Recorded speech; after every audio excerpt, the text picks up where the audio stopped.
believe Barioth does get its own line for ice weapons. Let's see. Barioth. Maybe not.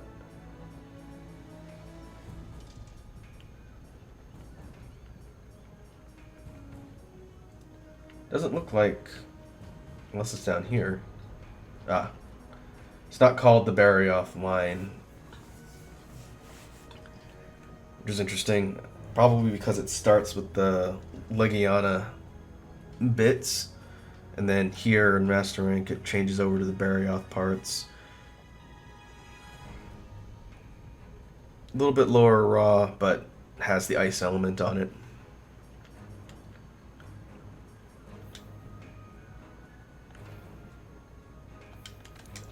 For the armor, well, we unlocked clockwork stuff. This is Steam tickets that we get for helping out the Steamworks. Clockwork set looks like this, sort of a steampunk outfit. Head has agitator, part breaker. Chest has agitator and special ammo boost. Hands have bombardier and tremor resistance. The waist has part breaker and sleep functionality. The legs have crit boost and bombardier. Overall, it's a pretty neat looking set. It'd be kind of a cool costume wearing it with the layered armor if we ever get a chance. We unlocked a whole bunch of stuff. I don't know if I looked at these already. Maybe not, since they popped up in the middle. Here's the Master Rank Anjanath set. It's a slightly different take on the kind of barbarian theme. Head has fire attack and fire resistance. Chest has marathon runner and special ammo boost. Arms has special ammo boost and fire attack. Waist has fire resistance and artillery. And the legs have artillery and marathon runner. Beta set looks fairly different. The patterning on the fur and coverage is different, and the headpiece is very different. Overall, the beta set is a little more distinct. I don't know which one I like more. Rathian set, slightly different take on the whole large armored dress, but the headpiece specifically is different on this one. Rathian helm, health boost and poison attack. Chest piece has botanist and recovery up. Hands have poison attack and botanist. Waist has poison resistance and health boost, and the legs have recovery up and poison resistance. Rathian Beta, slightly different armor pieces on the upper body and a different headpiece. And I didn't mention it for the Anjanath one, but again, the beta sets are pared down skills with more decoration slots. I feel like I say that every time, and at this point, probably don't need to say it anymore. The Pink Rathian Alpha set looks like this. Slightly different palette swap, same basic model. Headpiece has Evade Extender. That's a pretty good skill. Chest piece has Tool Specialist, which reduces the recharge time for mantles and boosters. Hands have Windproof. Waist has Handicraft and Poison Resistance. And Tool Specialist on the legs. The Lumu set Alpha looks a lot like the Nightshade one, just a different texturing on the overall outfit. Head has Stamina Surge and Windproof. The chest has Master Mounter and Artillery. Hands have Artillery and Windproof. Waist has Divine Blessing and Windproof. And legs have Windproof and Stamina Surge. In its entirety, you can get full wind immunity from the Lumu set, which completely negates wind pressure. Useful if you're fighting something like Kushala. Beta, same model, different coloring. And then the Radoban set for Master Rank we opened looks like this, sort of fully armored bone set.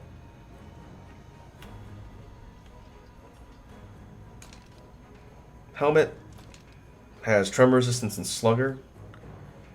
Chest piece has sleep attack and bleed resistance. Hands have sleep attack and guard. Waist piece has guard and sleep resistance. The legs have bleeding resistance and guard as well. I haven't been checking for the set bonuses on these. Radobon doesn't have a set bonus. The Lumu ones don't either. The Rathian set does, though. Rathian Essence 2, which extends the poison duration. Both the pink and vanilla Rathian have that same one on there. Radobon Beta looks like this. Same model, different coloring. Now let's move on to Barioth, which we just opened up. The Barioth set looks like this. I believe this is the high rank armor set from the older games. Sort of a armored,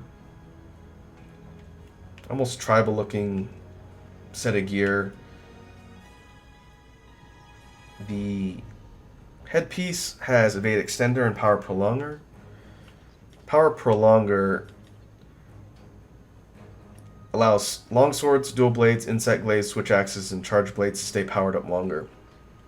Basically, weapons that enter an amped or powered up state, with this particular skill, that state will last longer. You'll maintain your charge.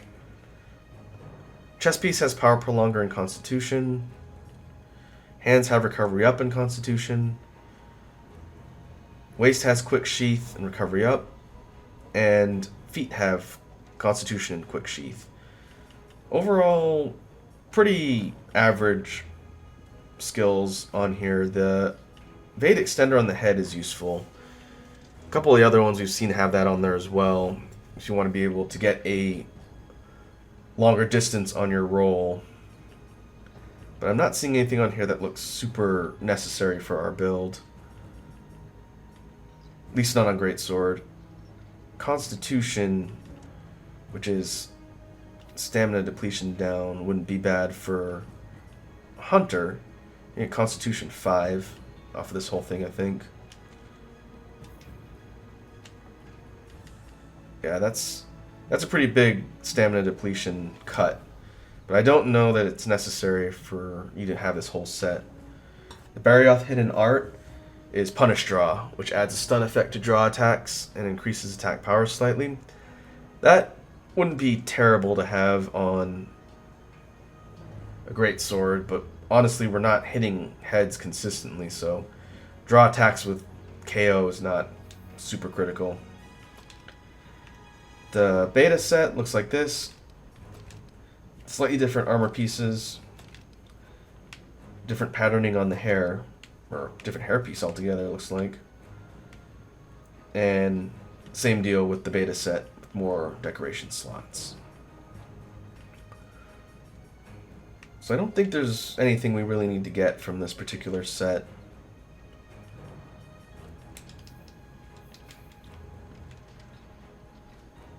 Right now, our entry-level set is holding up okay.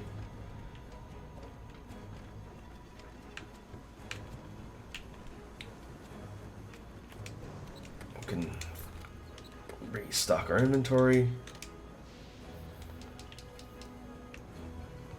I think I'm going to call this recording session here. Overall, we made some serious headway in the story. The next set of missions are going to be going to the different locales and checking out the signs for Valkana and running into the monsters there. Depending on how much time I have in between the recording session, I might take a look at some additional builds. I might try and put something together more specific for the glaive. If I can put a functional gun lance set together with the monsters we have unlocked, I may do that. I'm not quite sure at this point. I definitely think I need to do more gathering for resources to do the Steamworks, because the appreciation event is what's going on now, and being able to get more tickets in order to get decorations is going to be vital since we don't have very many. I guess I can look and see if the high rank events are going on.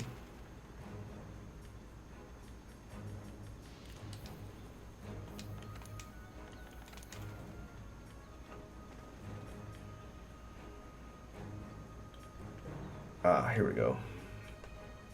These two here, the Greatest Jagras and the Name's Lavassioth, are two high rank event quests that only come around during the festivals. And they're both prime quests to do if you need decorations. And I currently don't have a high enough hunter rank in order to do this. Let's see where I'm at with my hunter rank. My hunter rank's only at 26 and I need 50.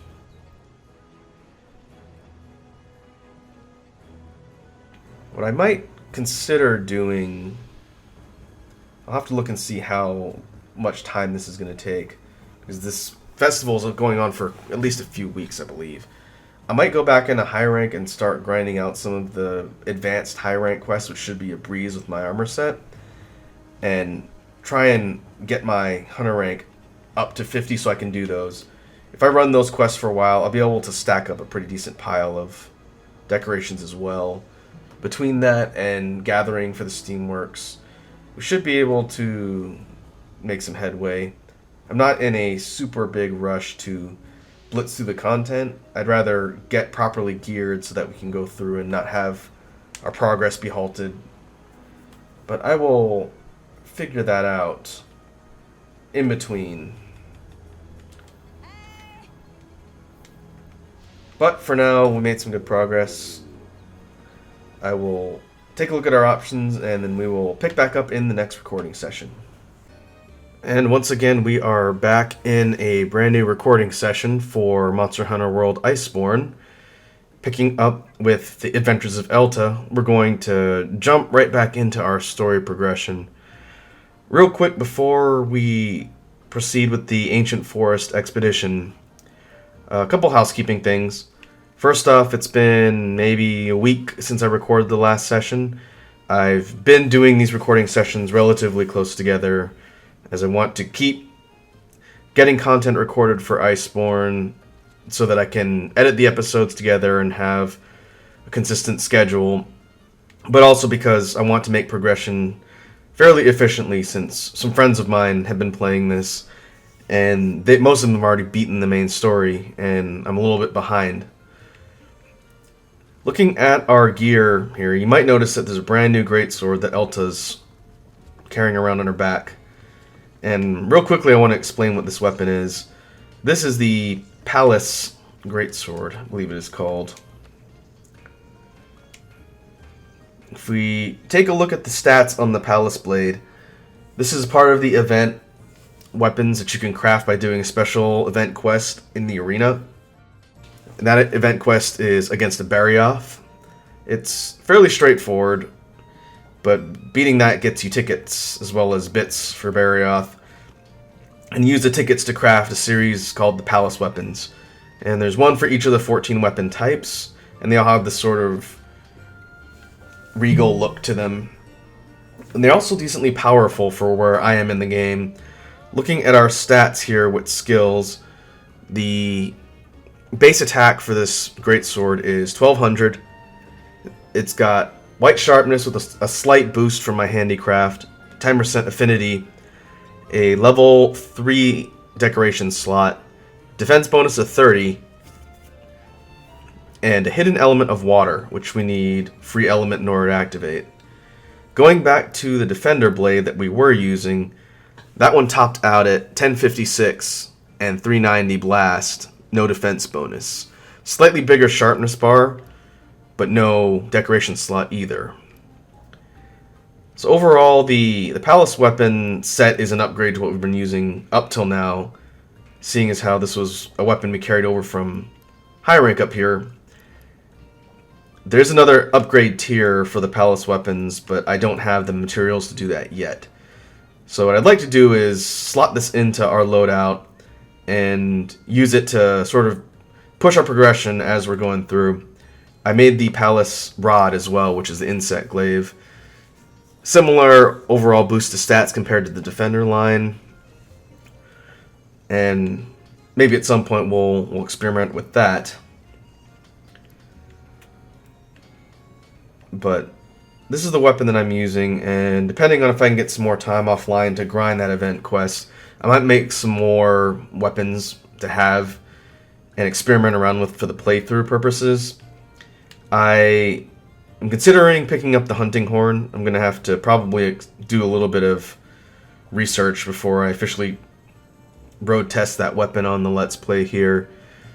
But for now, we've got a better weapon which should increase our efficiency as we proceed here. Other than this particular weapon, I did start putting together some potential other weapon sets, but nothing that's first priority for where we're at. What we can do is make sure we're loaded up for our items and get ready to head out. And one thing I want to compare, if we look at our item screen, we know this greatsword was base 1200 attack. With the bonuses that we get from the rest of our gear, it goes up to 1320, and that's a pretty sizable jump from the defender sword we were using before. And I'm kind of curious to see how it fares against some of the monsters we're going to be going up against. But what we'll do is we'll grab food and then head out on the expedition. There's some fights coming up with some monsters that will provide us some better gear opportunities as well, which is why I want to proceed and not linger. I'm not going to try and rush to the end of the game, but I'm going to be focusing on the main story quests for these recording sessions, because a lot of the meat of Iceborne lies in the end game. And there's a lot of monsters to fight, and ones we haven't seen on the Let's Play, and some that are only unlocked way later in the end game. So, for this particular playthrough, if an elder dragon that powerful is out here, there's going to be some evidence of it. Some sort of change. Like monsters we've never seen before coming out of the woodwork. I mentioned before in the earlier recording sessions, probably towards the beginning, but the Monster Hunter World / Iceborne Let's Plays meant to be more or less ongoing.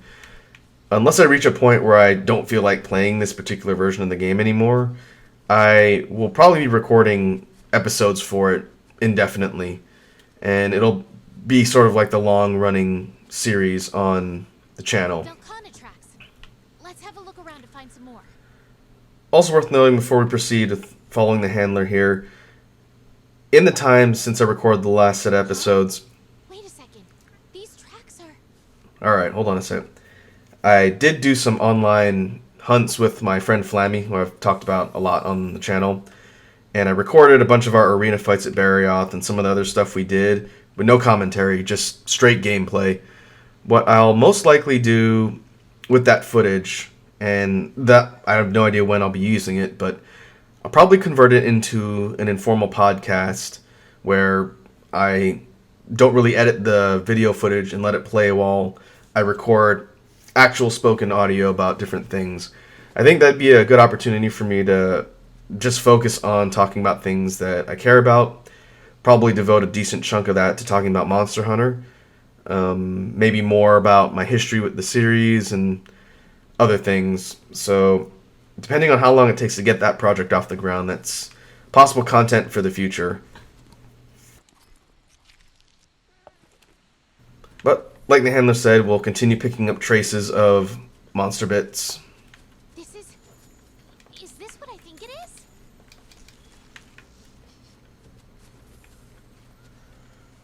Because of the fest that's going on right now, the handler's got this sort of space alien costume, which is kind of amusing. It's definitely a different look for her.